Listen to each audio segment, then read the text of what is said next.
Format of balance sheet, यहाँ लिखते हैं नेम ऑफ द कंपनी, नीचे बैलेंस शीट एज एट जो भी डेट होगा, ठीक है। पर्टिकुलर्स, नोट नंबर, जो भी करंट ईयर का अमाउंट है वो, जो भी प्रीवियस ईयर का अमाउंट है वो, ठीक है।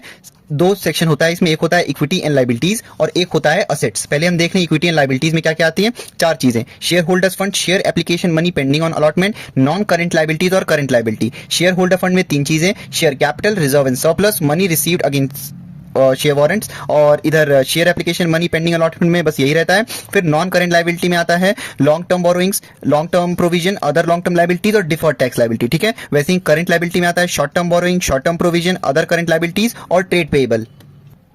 असेट्स में दो आते हैं, एक आता है नॉन करेंट एसेट, एक आता है current asset. Non current asset में आता है fixed asset, non current investment, deferred tax asset, long term loans and advances और other non current asset. Fixed asset के अंदर आएगा tangible assets, intangible asset, capital work in progress, ठीक है। Current asset में आएगा current investment, inventories, trade receivable, cash and cash equivalents, short term loans and advances, other current assets.